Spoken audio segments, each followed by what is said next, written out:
Echo 7. Mono, buddy. Reading. Echo Station 3TA.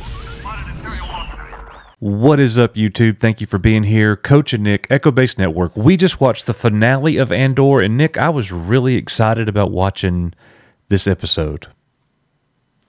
Yeah, I was like I said in the live stream. Yeah, in the live stream, I said I was curious to see the episode. I was curious to see what they were going to do in this one to kind of wrap up season one.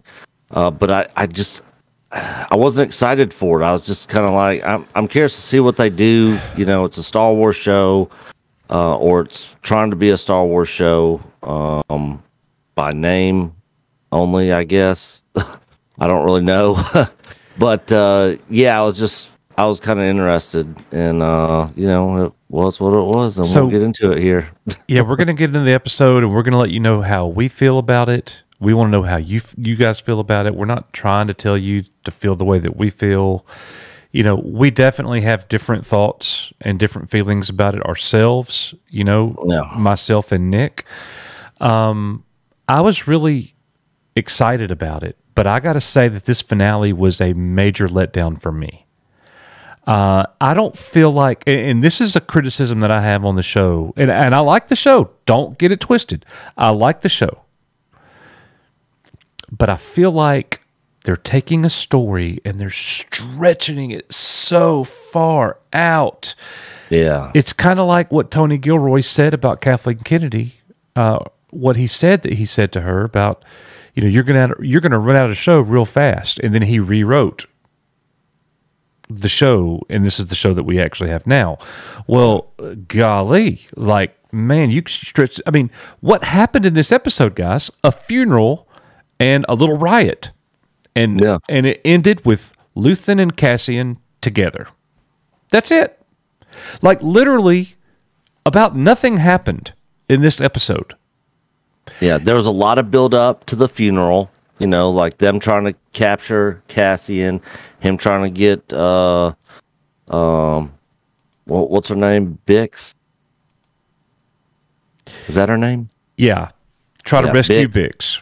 Yeah, trying to rescue her from her little jail cell. So, question: the Mon Mothma scene where she's getting mad at her husband because he's been gambling. Why was that even in the episode? Well, and when did we never heard anything about him having a gambling problem? So why all of a sudden does he have a gambling problem, and why do we need to know that? Like, I don't understand the point. Like, I've said this about several episodes in the show, that they show stuff, and I'm literally like, what was the point of that? Exactly. Like, why do we need to know that? I don't get it.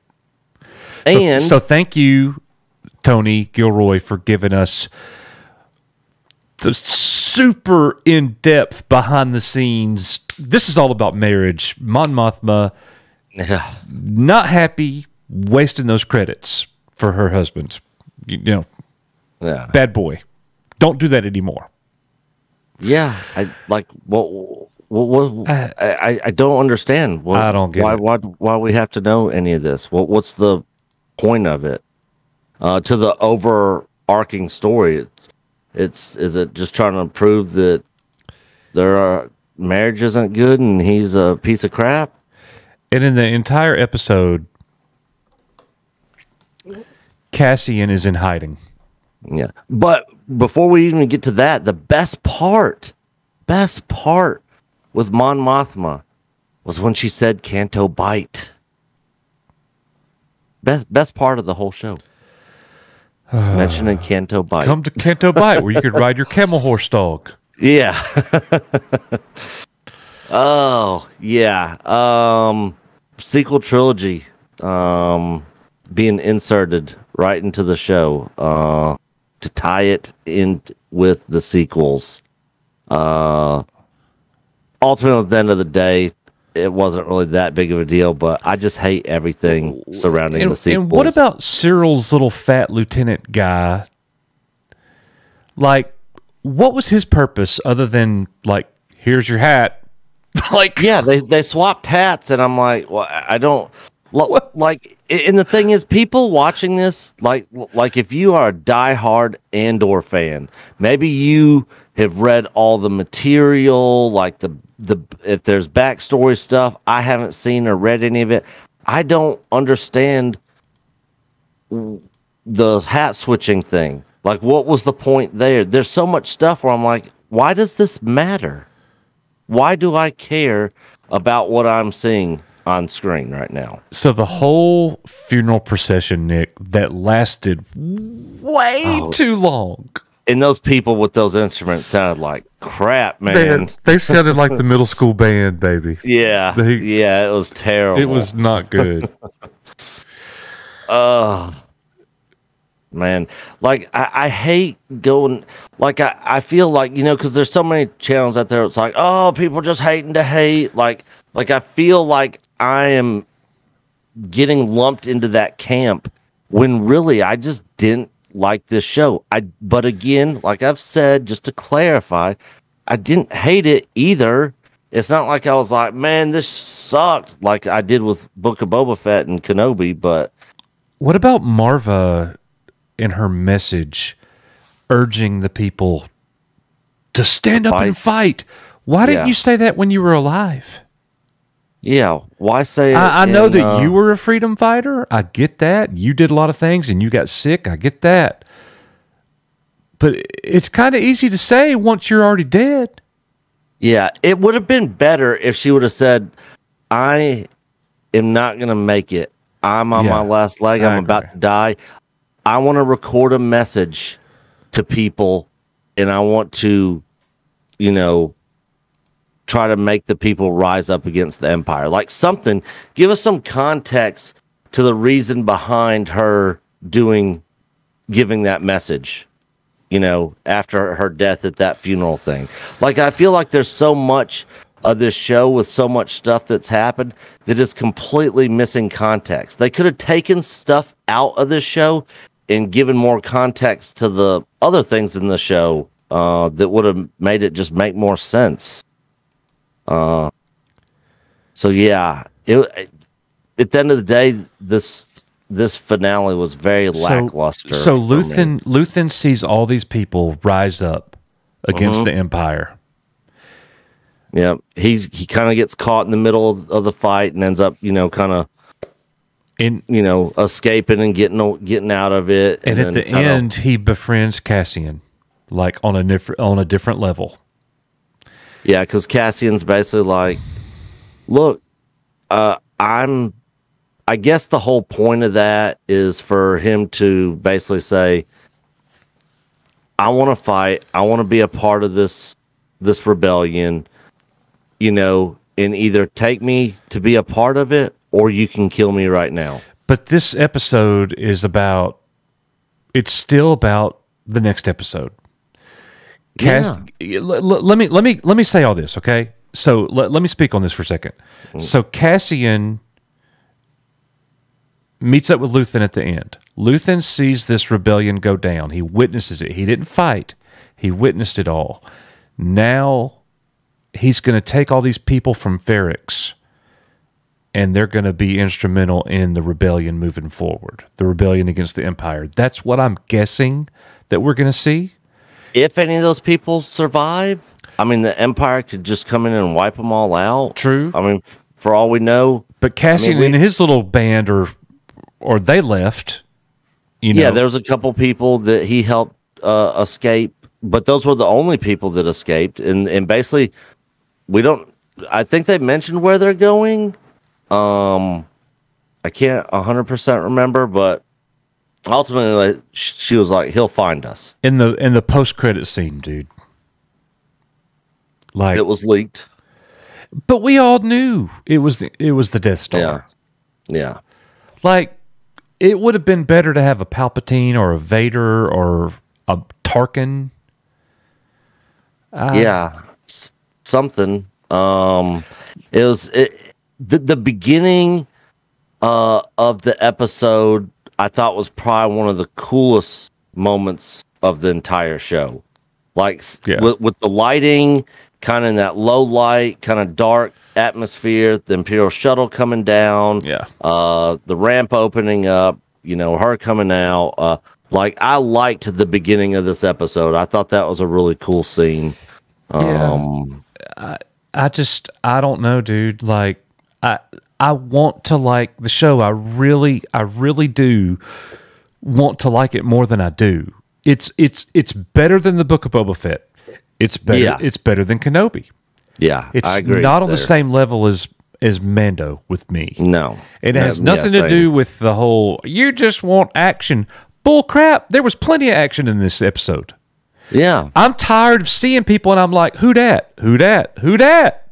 Yeah, like, there was one guy that died, and the camera focused on him, and I was like, we saw him earlier, but who is that guy? Like, there's so many characters that are just forgettable in this show that I'm just like, I can't, I don't remember who these people are or why they're significant, or why I should care that this guy just died, and why is the camera, focused on him? I get you want me to be sad right now, but I ain't feeling it. Yeah, it's sort of like what's the dude in Kenobi? Nari? No, the dude who died, and they spent like 5 minutes talking about his death, and he was in like 30 seconds of talking scenes in the Wade. Wade, yeah, Wade. Yeah, it was like Wade. It was like there was a bunch of Wades in this series. This series was full of Wades. I agree. From Kenobi.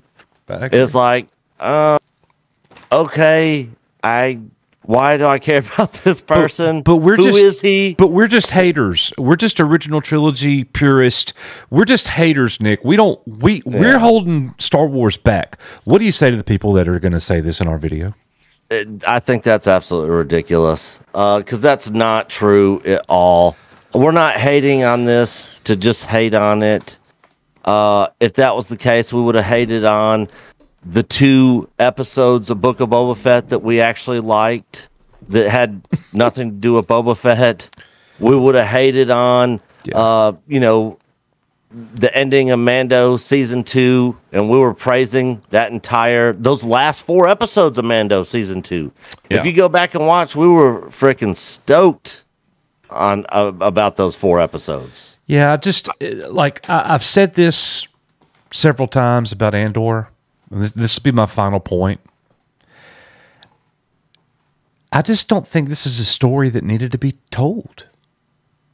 I don't disagree. And you said in our live watching, it shows Luthen and Andor's like, killed me. And he goes, spoiler alert, I don't think they kill him. Yeah, exactly. Like when he was doing that, it seemed like they were building that tension of like, is he going to kill him or is he going to take him with? We already know. So why build the tension? Yeah. They did the same thing in Kenobi. Yeah. Where they were building the tension when we already know that Kenobi and Vader are both going to live and be fine. We already know Luke's going to be fine. When Reva was chasing after him, and it's like they're building all this tension like, oh, she's going after Luke. Is she going to get him? No. Of course she's not. It just didn't have a season finale feel to it, man. Absolutely not. And the thing is, if you're going to tell prequel stories, you need to, and I've said this for anybody that's been around Echo Base Network for a long time, you guys have heard me say this. When you're telling a prequel story, something that comes before something that we've already gotten, it needs to just expand on what we've already gotten. There doesn't need to be a build-up or suspense on stuff like that. It just needs to add to it, to where, and I always use, and coaches heard me say this before, the Bounty Hunter books from the 90s and the Cantina books and the Jabba's Palace books, where all those different characters that you see in there, it tells a story about how they came to be in that scene in the movie, like the bounty hunters on the Star Destroyer in Empire, IG-88 and Forlom and Zuckuss and Bosk and all them have their own stories. And then when you watch that, it adds to it because you're like, I know why they're here. I know where they're going and how they ended up to come to be in this position. You know, it added to the story. Nothing in this entire series added to anything. I am not going to go watch A New Hope or Empire or Jedi or anything and be like, wow, this is like a completely new experience now. Thank the maker for Cassian Andor. Yeah. And the thing is, they did a good job doing that with Rogue One, because you can watch Rogue One and go straight into A New Hope. And it's like, wow, like, I know the backstory of how they ended up with these plans and, you know, all the stuff that happened in Tarkin's. It added to the story. This did not add to anything for Rogue One. Right. It didn't add to anything of the OT. And the whole reason I'm saying this is to just kind of back up Coach's point of, I don't think that this was needed. Thank you. It took you 5 minutes to say that. Yeah. Yeah. Guys, let us know in the comments what you think about it. We'll be live tomorrow night with member pop-ins. You can come join us on the show. Open lines. Come tell us what you think about it. We'll be talking about it this weekend in our live stream, our weekly Saturday night live stream. We'll do it again.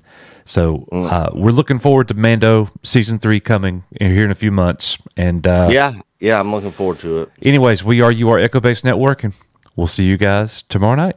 Leave your comments in the comment section below. Let's do it.